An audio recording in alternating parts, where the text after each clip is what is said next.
আসমান কাঁদে জমিন কাঁদে কাঁদে উড়ে গেলে মান। ইব্রাহিম আলাইহিস সালাম দাঁড়িয়ে আছে, বুঝলেন, ছাগল চড়াচ্ছে। আর হঠাৎ করে জঙ্গলের ধারে একজন ব্যক্তি বলছে, কি আল্লাহু আকবার, আল্লাহু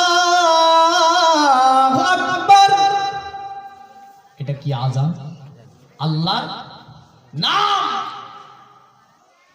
গোটাটা বলবো না, তখন অনেকে ভাববে, যারা শুয়ে গেছে তারা ভাববে ফজর হয়ে গেল।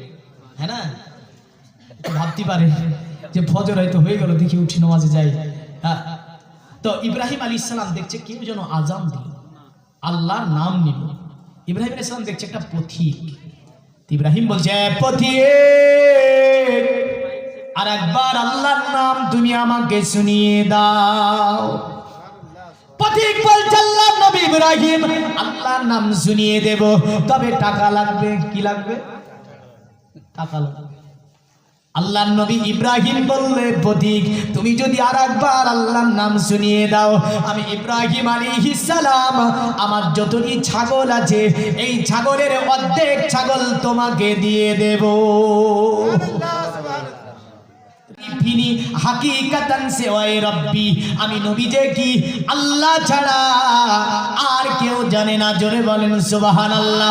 বলেন তো আমার নবী মায়েশার জান্নাত থেকে বেরিয়ে যায়, নবীজি আমার বলে, আয়েশা শোনো, আমার হাকিকাত আল্লাহ ছাড়া আর কেউ জানে না। তাহলে এই হাত মৌলবি আপনার যারা বর্তমান আপনার কিছু বেরিয়েছে, যারা আমার নবীকে বলে মাটির তৈরি নবী। কিসের তৈরি বলে? এই কিসের তৈরি বলে? মাটি। সোশ্যাল মিডিয়া ব্যাপকভাবে আলো সৃষ্টি করে বলছে যে নবী কিসের তৈরি? মাটির তৈরি। নবী মাটি না নূর? মাটির ব্যবসা বন্ধ হয়ে যাবে, এটা মনে রাখবেন। কোরআনুল কারীম ফুরকানুল হামিদে নবীকে কি বলেছে? নূর না মাটি? এই পৃথিবীর জমিনে কোনো মা এখন একটা বাচ্চার জন্ম দিতে পারেনি যে কোরআনের কোনো আয়াত থেকে বা ডাইরেক্ট কোনো হাদিস থেকে আমার নবীকে মাটি প্রমাণ করবে। কোনো মা এখন একটা বাচ্চার জন্মই দিতে পারে না, বুঝলেন? তো নবীজি কি কোরআন বলছে, কাদ জাআকুম মিনাল্লাহি নূরু ওয়া কিতাবুম মুবিন, নিশ্চয় আমার তরফ থেকে একটা নূর তোমাদের কাছে গিয়েছে আর একটা কিতাব। জোরে বলেন সুবহানাল্লাহ। এই কারণে জগবেদের মধ্যে বললো আসবুমাসু গমারুহে দেবদত্তং জগৎপতি অসিনা সাদুদ মান্নামাষ্টে সবার যে গুণ নিবিধান চিররন্না সোনা খোনা হইনা প্রতিমুদ্দাদিং নিপ্রলিঙ্গ চতুর্দশান কমিশনিয়নো সাদিং অথো দিসং ভবিষ্যন্তি মনংসি বিসাদানি বেগে বসুলে মঙ্গরাগাতি পুণ্যগম্বানি স্পৃশাম পৌরজন পদনং বেহাতি স্কিলা সুসা দেবা ধর্মা কিত্র যোগা দেবালকাচ্চাচারা হুষ্টা পুষ্টা সন্তুষ্টা কলকরজনি চাবুবা নানা দেবাদিলিঙ্গি সুভুজানি বুসিতে সুচা ইন্দ্রজানি বুদ্ধাতি কল্পকা পূজা কা জানন সন্তি। বোঝা যায়নি? মানে করে দেব, মানে তো করে দেব, কিন্তু আপনার কাছে আমি মানে ভাবছেন যে এমনি এমনি পাওয়া যাবে না। কারণ শুনতে গেলে কিছু নিতে গেলে কিছু দিতে হয়, জানেন সেটা?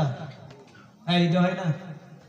হ্যাঁ, ওয়াজ ভুলবেন না। মায়ের জীবন সংসারই থাকবে ইনশাল্লাহ, বহু উপদেশ আছে, আর জীবন সংসারের উপদেশগুলো আপনাদের কাছে দিয়ে যাবে। তো কিছু নিতে হলে কিছু দিতে হয় না? ইব্রাহিম আলাইহিস সালাম দাঁড়িয়ে আছে, বুঝলেন, ছাগল চড়াচ্ছে। আর হঠাৎ করে জঙ্গলের ধারে একজন ব্যক্তি বলছে, কি আল্লাহু আকবার, আল্লাহু আকবার। এটা কি আযান? আল্লাহর নাম। গোটাটা বলবো না, তখন অনেকে ভাববে, যারা শুয়ে গেছে তারা ভাববে ফজর হয়ে গেল। হ্যাঁ না, ভাবতে পারে যে ফজর হয়তো হয়ে গেল, দেখি উঠি নামাজে যাই। তো ইব্রাহিম আলাইহিস সালাম দেখছে কেউ যেন আযান দিল, আল্লাহর নাম নিল। ইব্রাহিম আলাইহিস সালাম দেখছে একটা পথিক। ইব্রাহিম বলছে, পথিক, আর একবার আল্লাহর নাম তুমি আমাকে শুনিয়ে দাও। পথিক বলছে, আল্লাহর নবী ইব্রাহিম, আল্লাহর নাম শুনিয়ে দেব, তবে টাকা লাগবে। কি লাগবে? তাকালো। আল্লাহর নবী ইব্রাহিম বললেন, পথিক তুমি যদি আরেকবার আল্লাহর নাম শুনিয়ে দাও, আমি ইব্রাহিম আলাইহিস সালাম আমার যতটি ছাগল আছে এই ছাগলের অর্ধেক ছাগল তোমাকে দিয়ে দেব। ইব্রাহিম আলাইহিস সালাম জাতির পিতা, একবার আল্লাহর নাম শোনার জন্য অর্ধেক ছাগলের দল, বিরাট বহু ছাগল তিনি বললেন। তো বলে একবার আল্লাহর নাম বললে অর্ধেক ছাগল দিয়ে দেব। আপনার কাছে অর্ধেক ছাগল চাইনি না, চেয়েছি আমি ছাগল, বুঝতে পারছেন বাবা? হ্যাঁ, অর্ধেক ছাগল চাইনি, অর্ধেক মালও চাইনি, অর্ধেক জমিও চাইনি। এই মন্ত্রের একটা একটা করে মানে শুনিয়ে দেব।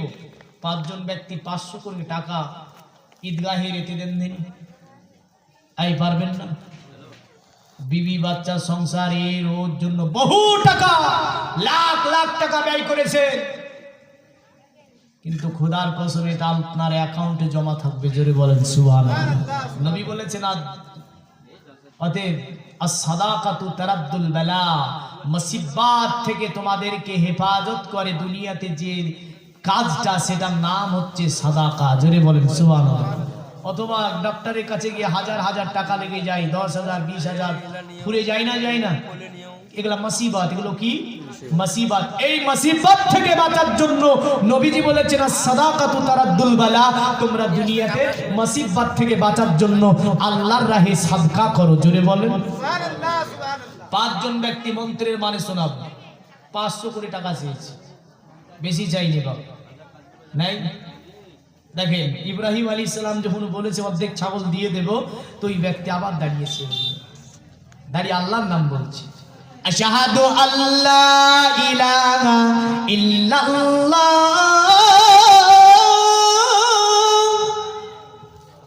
আল্লাহর নবী ইব্রাহিম আলাইহিস সালাম সিজদায় চলে গেলেন, পথিক আবার হাঁটা দিয়েছে। ইব্রাহিম বলছে, পথিক দাঁড়িয়ে যাওয়ার একবার আল্লাহর নাম শুনিয়ে দাও। ইব্রাহিম আলাইহিস সালামের কথা শুনে তিনি দাঁড়িয়ে গেলেন, বলে এ আল্লাহর নবী ইব্রাহিম, আরেকবার আল্লাহর নাম শোনাবো, তবে তোমাকে টাকা দিতে হবে।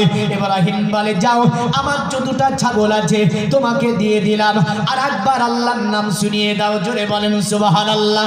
এত বড় মন্ত্র, অন্য ধর্মের মন্ত্র পড়েছি, আপনাকে মানে করে দেব, একটা একটা করে বুঝিয়ে দেব। বেশি টাকা চাইনি, মাত্র 500 করে টাকা চেয়েছি আল্লাহর ঘরে, আল্লাহর রাহে। আপনি যদি ঈদগাহের উন্নতি কল্পে 500 করে টাকা দিয়ে যান, আমার আল্লাহ বলে, বান্দা তুই আমার রাহে যখন খরচ করবি, আমি আল্লাহ দ্বিগুণ বরকত তোকে দান করব। আমার বান্দা, শুধু তাই নাই, আমার রাহে যখন তুই খরচ করবি, তুই যখন 1 টাকা দিবি, আমি তোকে 70 গুণ বাড়িয়ে দেব বরকতকে। জোরে বলেন সুবহানাল্লাহ। আরো জোরে বলতে হবে সুবহানাল্লাহ। আমার আল্লাহ বলে, বান্দা শুধু তাই নয়, দুনিয়ার জমিনে আমার রাহে তুই যখন খরচ করবি, আমি আল্লাহ পাক কথা দিয়েছি, বান্দা তুই যদি আমার রাহে 1 টাকা দিস, আমি আল্লাহ তোকে দুনিয়ার জমিনে 1 এর বিনিময়ে 70 দেব। জোরে বলবেন।